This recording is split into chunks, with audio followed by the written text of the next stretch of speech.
Fab, we're recording, so welcome everybody to the next in our Blueprint for Resilience series by ATCM, looking at the implications of COVID-19 on town centres.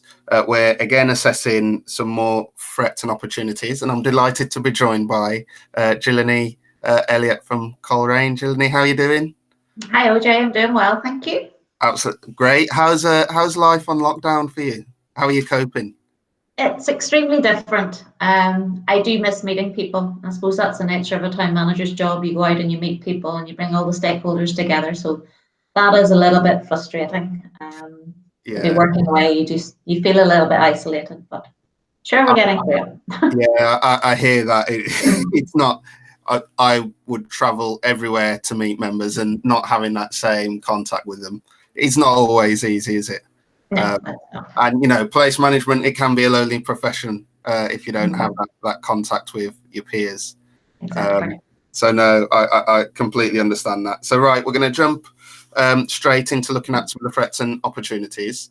So what I'm going to do is I'm going to pull up my screen, just looking at where we got up to with Stefan from Norwich and Maria in Watford. Okay.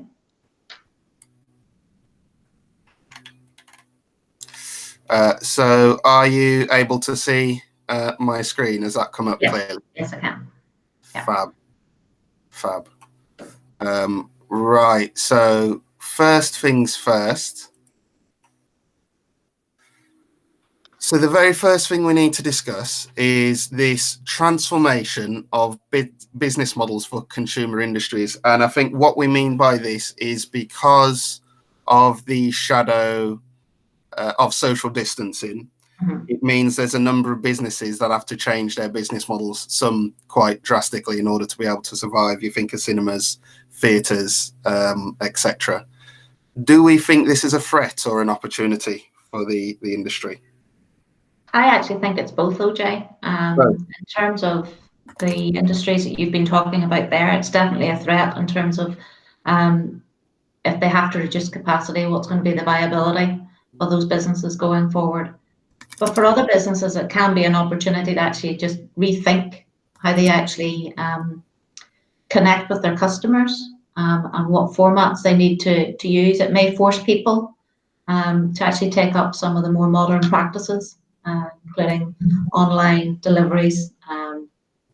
So although that would be an opportunity for the consumer, it may be a threat then to our town centres. So to me, it's a bit of both. Great answer. I think I know where the next one's going. So the next one, I think for most businesses I've heard from, they're looking at increased operating costs because of things like having to buy in PPE, put in measures to keep staff and customers safe. Again, the issue of social distancing, we're looking at increased operating costs for most businesses. Threat or opportunity? It's definitely a threat, I think. Yeah. As well as they may have to employ additional staff as well, just in terms of their different processes that maybe need to go through, i.e. door staff, which they probably would never have had before. So those are the sorts of things that need to be looked at.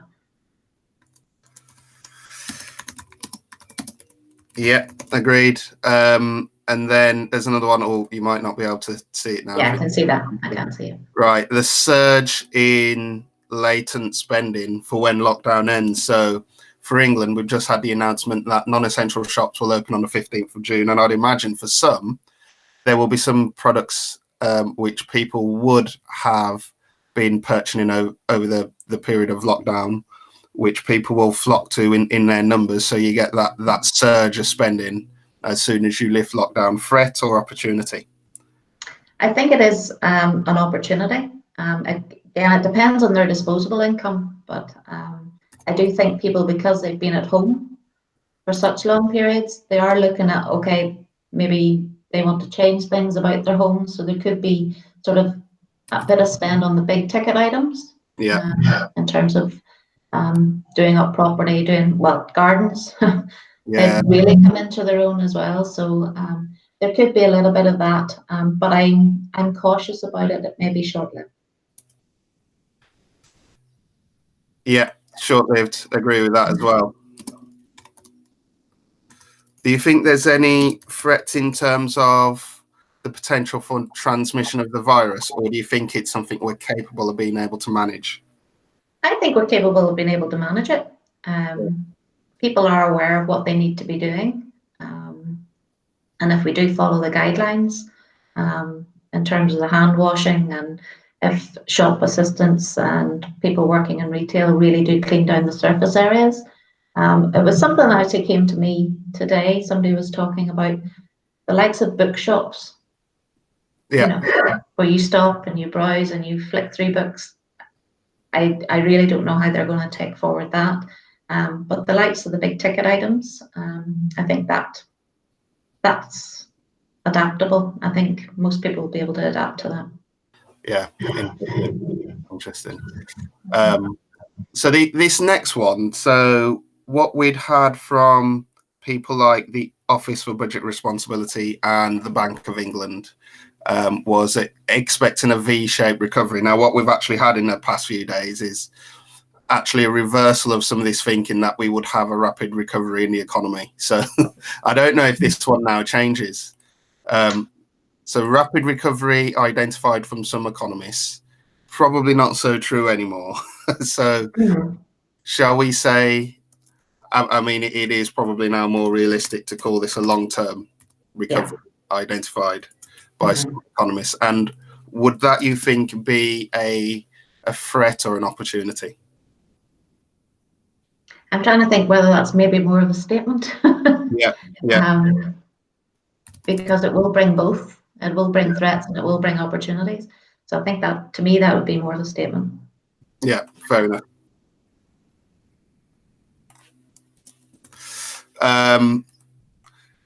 The existing model of rents and rates is being called into question. So that landlord-tenant relationship, which is an incredibly tricky one, because I think it's easy to forget that landlords, I guess, suffer just as much as their occupiers do. So is this a threat or an opportunity? Is it both? Is it neither? I do think it's both. I suppose from a Northern Ireland point of view, even from where I am, it tends to be small landlords, for want of a better word, in that it's not the big organisations that tend to be the property owners within our towns. Yeah. It tends to be local people. Yeah. So again, it can be a threat in terms of relationships, maybe, between owners and tenants. So there may be threats there in terms of maybe a lack of understanding. And the landlord does have overheads as well. But I do think it's a great opportunity now for our departments to really look at the balance between the rent and the rates, and actually the whole rating system as well, because it has been skewed for decades. And I know that has been looked at by not only our own Northern Ireland government, but also the other devolved governments as well, as to how we look at that rating system, because town centres have suffered the last few decades just in terms of the system that's being used. So I think it's brought it to the fore even more so. Well, I think that's exactly what this next point looks at. So asset value is indeed the cost of property, and the value we attach to that. It's an opportunity for reform. Definitely. Which I certainly agree with. Fab. So next thing, long-term implications for investment in town centres. And I think, is that an opportunity or a threat? I mean, initially, for me, I think threat, but then is it an opportunity to do investment differently? I don't know. What do you think about this? I think it's both, but also leading to what we were talking about in the last slide, it could be more of a statement in that we need to look at the long-term implications for investment, and then draw out of that the threats and opportunities that come from that. Okay. And again, it depends on the size of the the place that you're talking about as well, in terms of what that investment could be. If it's heavily government dependent, there's definitely implications there, because of the amount of finance and budget that has been allocated just to this COVID section that we have at the minute. Yeah. In terms of the implications for that going forward may impact on the investment that the departments can put into our town centres as well. So it could be in the long term, that could be an issue if we're spending it all now. Yeah, good answer. Good answer. And one thing that's also been identified is a knock-on impact on health and well-being for people. Threat or opportunity? I do think it's a threat at this point in time. Yeah. It's the whole uncertainty and the lack of confidence as well. I think that's our major threat. Agreed. Uncertainty over the future of large office space. I mean, I think I saw an article on this sort of this morning from the BBC. Threat or opportunity? I think it's a threat. More so for the larger cities. It may be an opportunity then for our smaller towns where people are working more from home.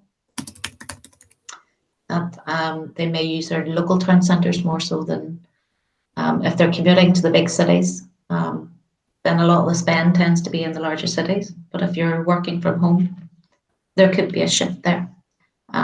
But it also has an opportunity as well, Ojay, in terms of how we reinvent those large office spaces.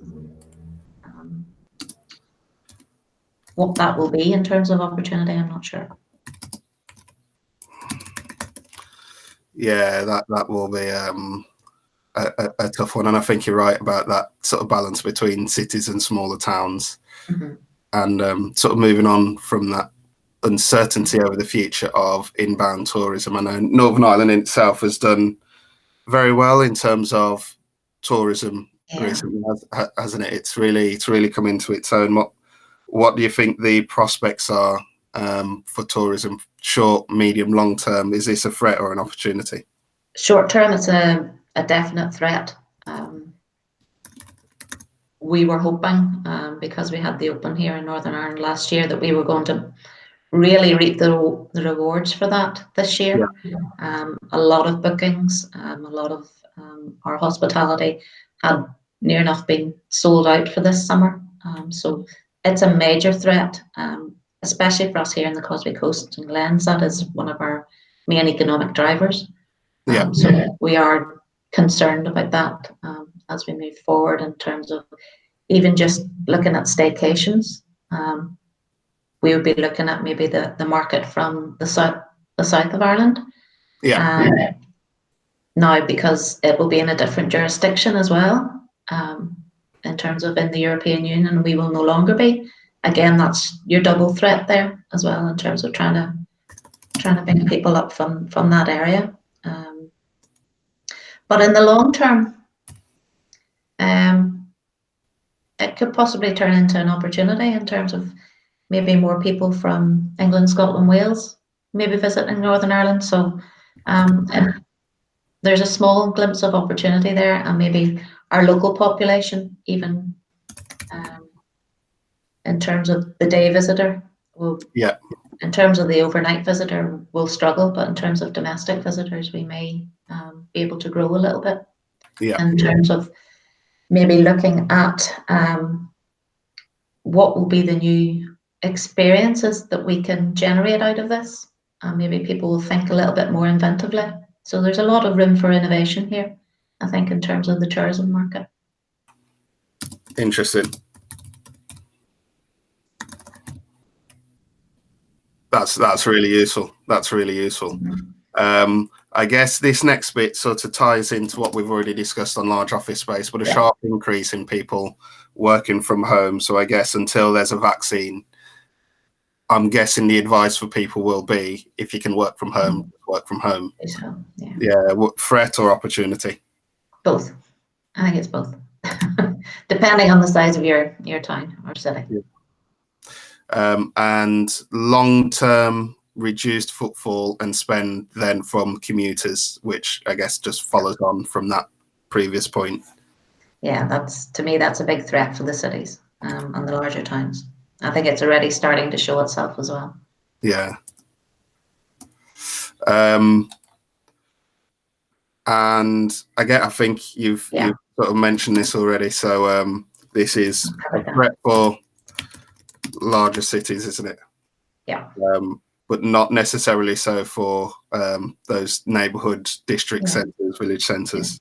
I think it's a big opportunity for them in terms of looking at the lunchtime market, that type of thing. Yeah. Sort of early afternoon. Innovation and creativity from businesses in order to survive. Major opportunity here in terms of going back to your very first one, looking at the transformation of business models. I think that's a major opportunity in terms of our businesses. Possibly in terms of us as a local authority or us as an organisation ourselves, in terms of maybe supporting how to actually develop some of those innovations and creativity, and maybe directing people on how to actually think in that sort of vein. I think so. There's a major opportunity for us as well in that. Okay, interesting. And then next up, the financial implications for all forms of town centre partnerships, whether they are public sector funded through councils, whether they are business improvement districts, whether they are anything in between. Is COVID-19 a threat or an opportunity in that respect? I think it's a threat for the financials because it's all based on your rateable value. I think that is a major threat in terms of, because there's been the rates holiday as well for the year for the majority of town centre businesses, and how does that impact in terms of the relationships? I'm sort of going on to your next point in terms of the relationships going forward as to who does what. I think there is a threat there in terms of the relationships. But there's also the opportunity to actually make those relationships a lot deeper and more meaningful in terms of what needs to go forward. True. I think from my own experience,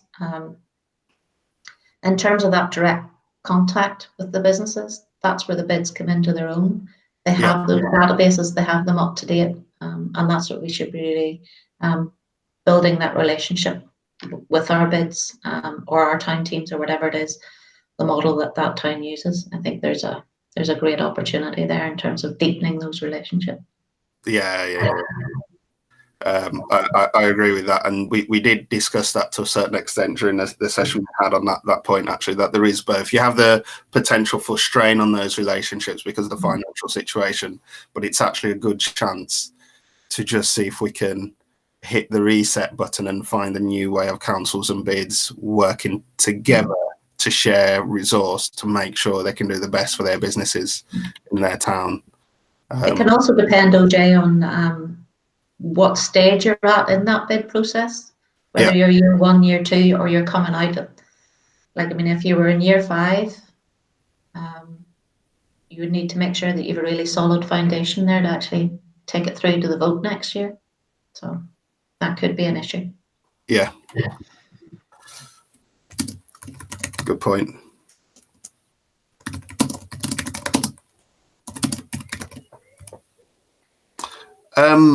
So I think that concludes the economic part. So now we're looking at some of the social issues we've come up against. So there are polls suggesting that many people are nervous about engaging economically because they want to avoid getting the virus, and it can change depending on the type of sector. So those sectors of retail and hospitality, which are likely to encourage more people coming into contact with each other, fairly understandably are those sectors which most people are nervous about re-engaging with again. Is that a threat or is that an opportunity? It probably is a threat. But it depends what poll you've been sort of using for that? Because I know we've done a local poll here, and people are very keen to get back out and support their local businesses as much as possible. I think the lockdown has created more awareness of what's available on the doorstep, and it comes back to what I've been talking about earlier, the difference between a city and a small town or a rural town. So I do think there's difference of opinions, and even within those towns, there's difference of opinions. There's people who are very much on the social distancing and the isolation, and definitely not going out again. But there's others just can't wait to get out there and engage economically. So there's a bit of a, I don't know the word I want to describe for that, but yeah, it depends who you're talking to, basically. Yeah. Okay. What I want to do is I'm going to put threat question mark. Yeah. And then, to be fair, I think one of the things we discussed is while some people were fearful of re-engaging economically, is that actually that may easily change over time. Threat or opportunity? I think that's an opportunity then. And it also depends as well if we get a second wave. If it gets a second wave, well, then it becomes more of a threat. So. Oh, that's a really good point. Yeah. Oh, hang on.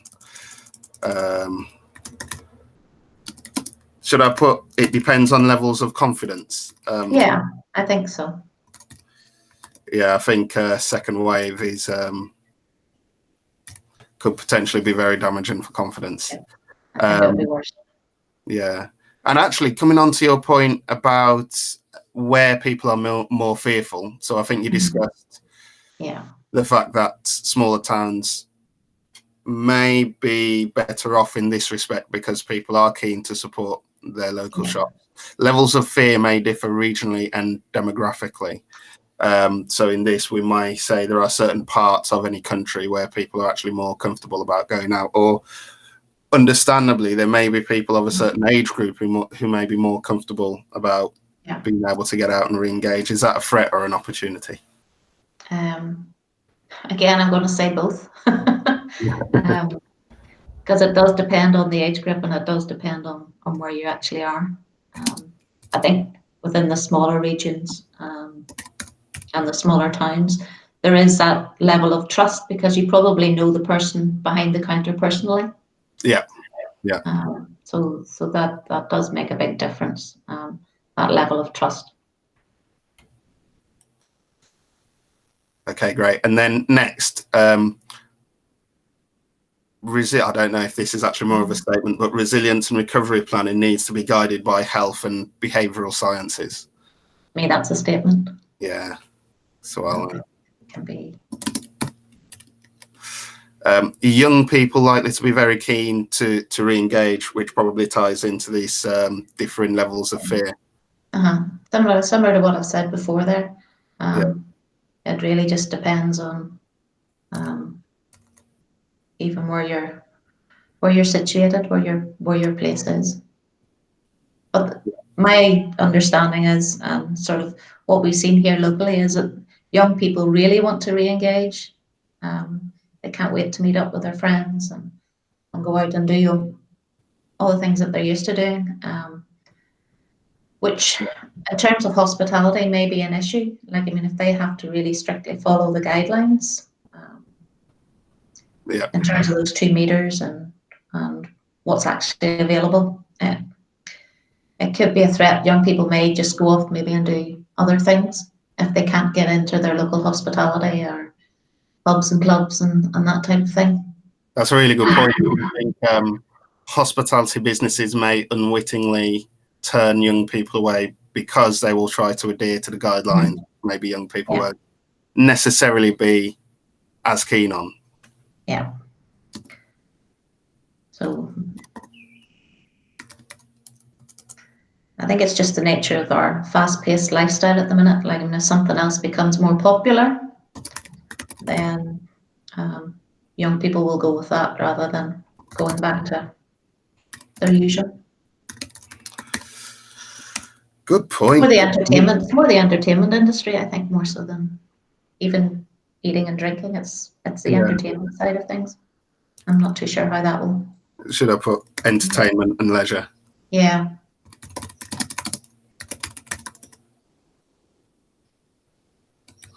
Good point. Trust may become a defining issue for all other town centre users. So anyone with any concern about the virus at all, it is going to be all about how much they trust their business, how much they trust their town centre, their council, whoever it is that is part of offering that experience when they go into a town centre. Is that opportunity, threat, both, neither? It's a bit of both.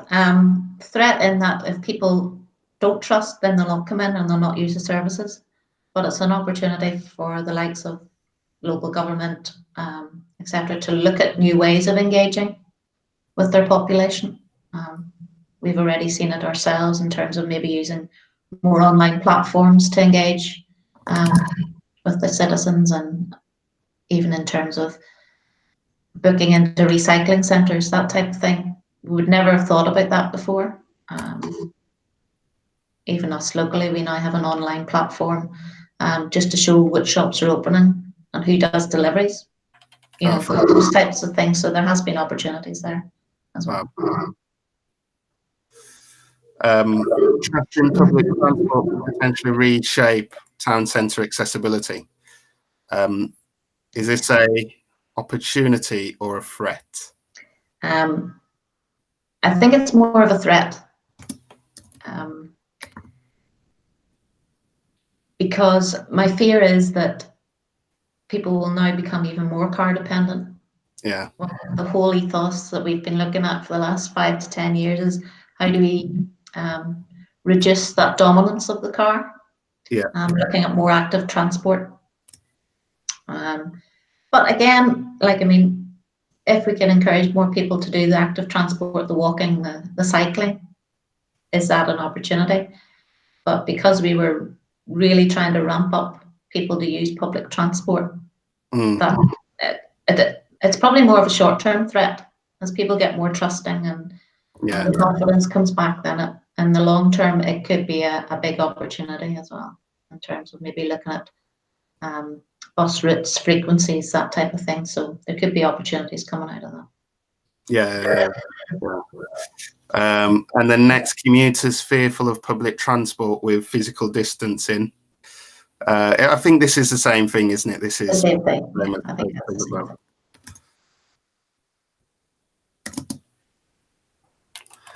Okay, wonderful. The need to moderate demand for public space, such as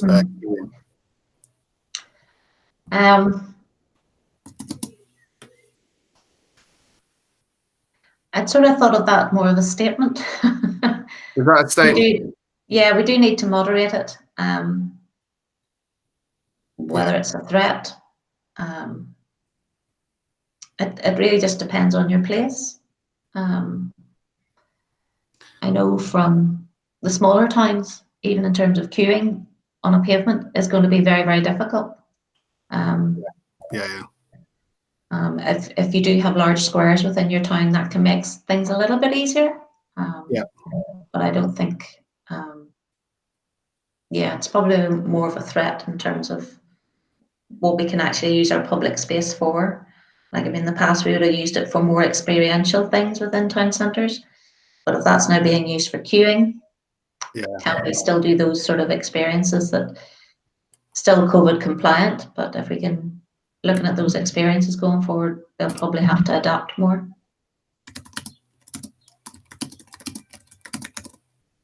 I think it's more to do with the experience more so than the queuing. Yeah.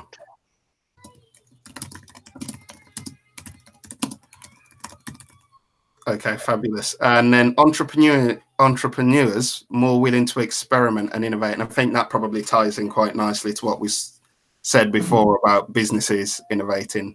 Yeah. So I think that we put down as an opportunity. Yeah, big opportunity.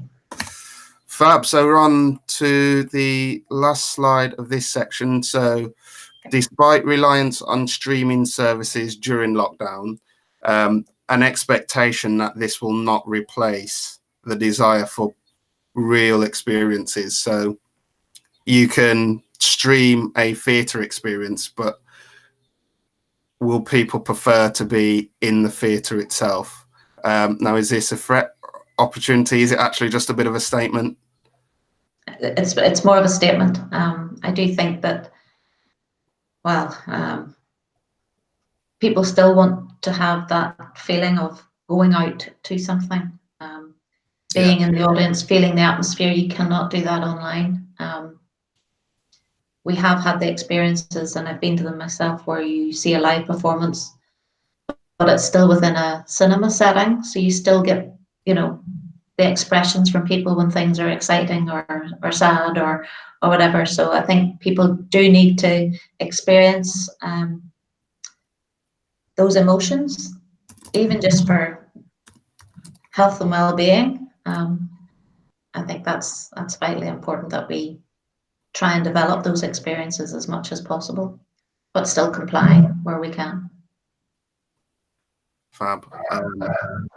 And then communications on coming out a lot. I think this is the final point for the section on social. Communications coming out of lockdown will be tricky. So obviously going into lockdown, stay at home, fairly simple. Coming out of lockdown, yeah, a lot more difficult. A lot more it difficult. has.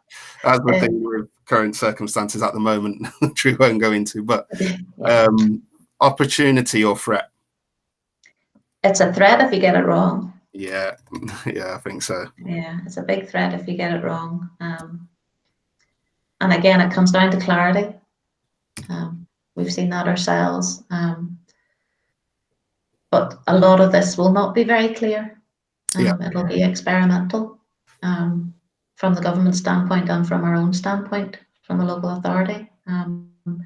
It does have to be a little bit experimental. It's a try it and see what works, what doesn't work. So maybe trying to get that message out, that a lot of these solutions that we're putting forward will not be perfect. And asking just for people's patience and kindness. I think that's going to be the key communication that we have to get out there. Yeah, totally agree. And we're on to our final section. So technology. You're good at this. Have you ever thought about going on a quiz show or something like? Short and concise. Yeah. Try to be clear. Oh, okay. First, in terms of technology, how the world has changed technologically, we've seen a sharp increase in online sales. Threat or opportunity for town centres? It's probably a threat more to town centres. Yeah, probably more of a threat. Agreed. We've seen the accelerated evolution of payment technology. Now, this was something ATCM was looking at anyway, because we note that transition to a more cashless society. Now, apparently, because of rates, fear around transmission of the virus through handling cash, and also the need for businesses to find new ways to engage with consumers. We've seen a big increase in the evolution of payment technology. Is this a threat or an opportunity? It's a big opportunity, I think.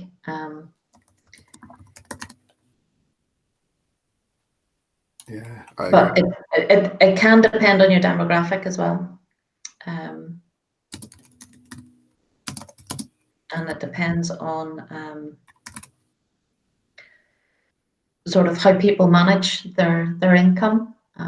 I do have a concern, maybe for people who maybe are on benefits and things like that. Possibly there needs to be a marry up in terms of the technology, in terms of receiving your benefits and then using those benefits as well locally. So there still is the need for cash, and that came through in our previous discussions, that there is a need for cash. I would hate to think that all businesses and shops within town centres would do away with cash completely, because they could be alienating a whole section of their community. So there is value in cash at the same time. but there's a big opportunity for a lot of our smaller retailers to get on board with that sort of cashless payments and that type of thing, because it's more of a young person. So I say opportunity with caution. No, that's fascinating, and I think I have heard a lot of people in the industry say the same thing. In general, the evolution of payment technology is good, but just making sure we're inclusive, so those people that use cash, that rely on cash, aren't left out. And also, I think that very issue you mentioned about how people are able to manage their income, because sometimes the amount of cash in their hand is the best way for them to manage their income. If they're on a tight budget, I think that is also a problem. So I think they're two fair points. A sharp increase in the use of video conferencing and cloud services, which allow for greater distance. Is this a threat or an opportunity for town centres? It's probably a threat, in that people will no longer be travelling for meetings. So that's an opportunity in terms of our climate change agenda and that type of thing. But in terms of our town centres, I think it's still important that people do meet face to face. But there'll probably just be a reduction in it, Ojay, in terms of those face to face meetings. So the use of video conferencing can be very good in that people then don't get left behind. You don't get left out. But there's a little bit of a threat there to our town centres, especially going back to our previous points where people are working from home. So that can be both your threat and your opportunity depending on your place. So it can be a threat for our town centres, I think. Interesting. And then pressure on residential Wi-Fi networks. I mean, I'm not sure if this, when we talk specifically about the implications for town centres, is pressure on residential Wi-Fi networks a threat or an opportunity? Or is it something that probably the town centre environment shouldn't be overly concerned with? It could be an opportunity for us. If we can, we're going back to the reinvention of large office spaces. It could be an opportunity for people to come in and do their digital work within areas that maybe have really good fast broadband, that type of thing. Broadband is a major issue in Northern Ireland in terms of connectivity, especially within the rural setting. So that, to me, provides an opportunity maybe for our town centres to look at repurposing vacant properties or repurposing the larger buildings into small workspaces. For those who don't want to commute to the big city, but our smaller towns could maybe have sort of those small collaborative workspaces, develop those more, that we already see within cities, but maybe not within our small rural towns. I know that has been a big move in Southern Ireland, the Republic of Ireland. The banks have really taken that on board, where they've closed down banks, they've repurposed to small working hubs. So maybe that could be an opportunity there as well. Oh, wow. Consumption of experiences online. So I guess this, again, ties into what we have already discussed around things like theatres and cinemas. Yeah, it has its place. I think it's more of an opportunity for us as town centres to get the real life experience more to the fore. So is it an opportunity or a threat? Probably more of an opportunity. People will only do online experiences for so long, I think, and then they'll want to get back to that meeting of people. And the acceleration of existing trends, rather than necessarily the emergence of new trends. So some of the trends we've seen that have been pushed by COVID-19 are things which were believed to be happening anyway, we've just seen an acceleration of those trends. Do you think that's opportunity, threat, statement? I think it's a statement, because we're already looking at what needs to come into force. And I know Simon Pith-Keithley has been strong on this, and that anything we've been planning for 10 years will be happening maybe in 12 months. Yeah. But all those climate change things will probably accelerate more to the fore now. Yeah. So I think, well, I suppose it could be then an opportunity, but I think it's more of a statement rather than an opportunity or a threat. Right. I think we've discussed this one already, so it's come up again. Big opportunity. We'll put that down as an opportunity. Yeah. I think we've discussed the acceleration of payment technology. So we've also got the increase in use of smartphone payments. So we said mainly opportunity, but also threat if it's not done inclusively. Yeah, I would agree there. Small businesses being less resistant to change. I think that's a big opportunity. Does that tie in with the first point? Yeah, I think it does. Maybe they've been pushed in that direction because of COVID. Yeah. But I do think it's a big opportunity, which they are embracing, actually, I think. Yeah. Certainly from what I've heard. I know from speaking to the National Market Traders Federation, they've seen some stellar stuff from some of their members in terms of how they've really stepped up to the plate with innovating and how they engage their customers, which is really positive to see. Yeah, I would agree.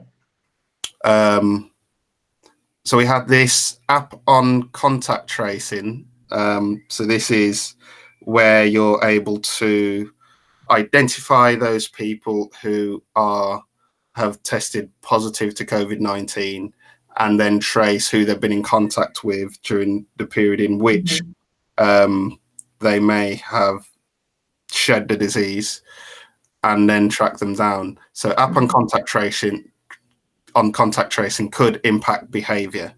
Threat, opportunity, neither. Is it just a statement? I think it's a statement, because it depends on what impact it has on their behavior, whether it's an opportunity or a threat. I think it's more of a statement there. Cool. Technology to be used to support physical distancing or social distancing, whichever term you'd like to use. Is this a threat or an opportunity? It could be a threat to people who don't like the big brother watching you scenario. In terms of people may not appreciate that. Yeah. It depends what actually it turns out to be, Ojay, in terms of what that technology actually is. So I'm not sure about that one. So would we say anonymity for any technology used here would be critical in it being effective? Yeah, very much so.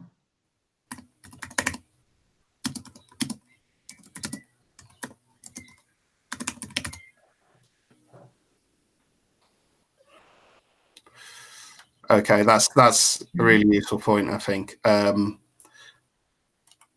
I think. So this one ties into what we were discussing regarding the pressure on on residential Wi-Fi networks. So obviously, the problem you've got is the UK is looking to invest in 5G. 5G is the next big thing.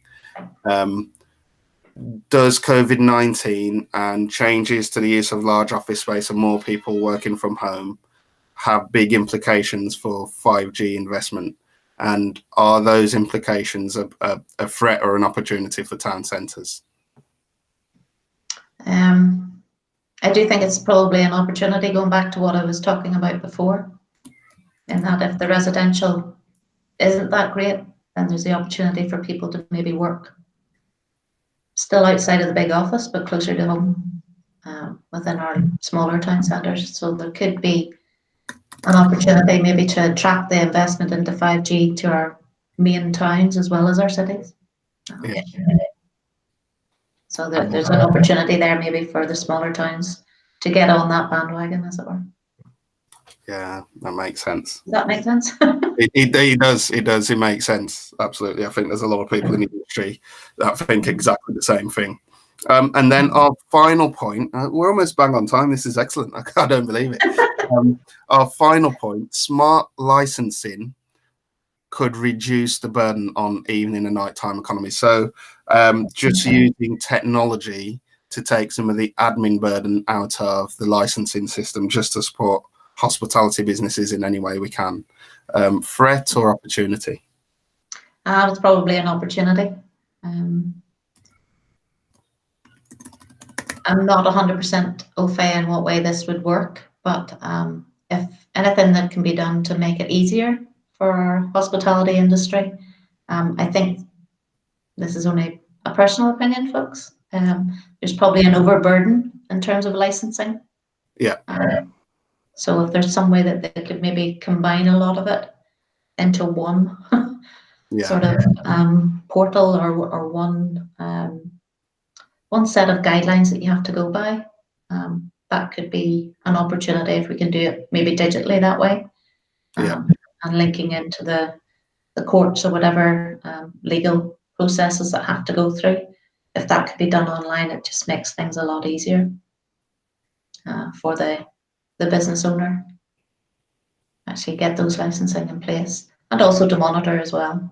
You know, if we can link up, if you're tracking already your footfall coming in and your number of people in digitally, if that can just be then transferred into whatever reporting mechanism that you have to do in terms of your licensing, then that business. Yeah, that does make sense. Right, I'm going to try and go back to normal camera. There we go. Can you see me?